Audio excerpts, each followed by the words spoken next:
अस्सलाम वालेकुम। कैसे हो बच्चों आप सब? उम्मीद है आप सब ठीक होंगे और खैरियत से होंगे। बच्चों आज का जो हमारा टॉपिक है उर्दू का, यानी हरूफ तहज्जी का टॉपिक। और आज हम आपको सीन और शीन लिखना और ट्रेस करना बताएंगे कि सीन क्या होता है, शीन क्या होता है। चले बच्चे, ये है हमारे पास सीन। सीन जो होता है दो शोशों वाला होता है, खाली उसको सीन बोलते हैं। और शीन दो शोशों वाला होता है लेकिन उसके ऊपर 3 नुक्ते होते हैं, उसको बोलते हैं शीन। सीन से बनता है सांप, शीन से बनता है शेर।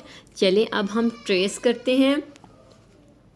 सीन और ये है शीन। शीन के ऊपर 3 नुक्ते होते हैं। सीन जो होता है दो शोशों वाला वो खाली होता है। शीन जो होता है वो भी दो शोशों वाला होता है लेकिन उसके ऊपर 3 नुक्ते होते हैं। उसी तरह हम फिर लिखेंगे सीन। सीन से बनता है सांप और शीन, शीन से बनता है शेर। सीन दो शोशों वाला खाली, शीन दो शोशों वाला, उसके ऊपर होते हैं 3 नुक्ते। इसी तरह हम लिखेंगे सीन दो शोशों वाला खाली, शीन दो शोशों वाला और 3 नुक्तों वाला। सीन शीन, ठीक है। फिर से हम लिखेंगे सीन, साथ हम लिखेंगे शीन। शीन के ऊपर होते हैं 3 नुक्ते। सीन सांप, शीन शेर, ठीक है। फिर से हम लिखते हैं सीन शीन।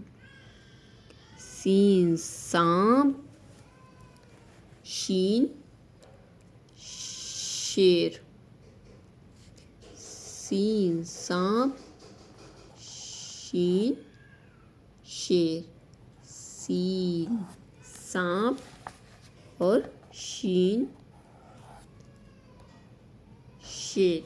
इसी तरह फिर से हम ट्रेस करेंगे। सीन सांप, शीन शेर। सीन सांप, शीन शेर। सीन सांप, शीन शेर। सीन सांप, फिर से हम लिखेंगे शीन शेर, ठीक है।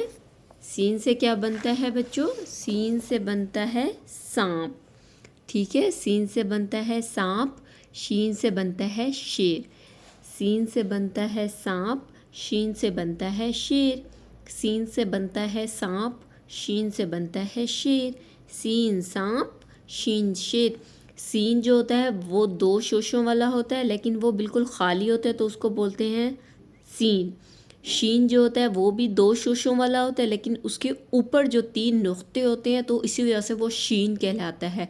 शीन शेर, ठीक है।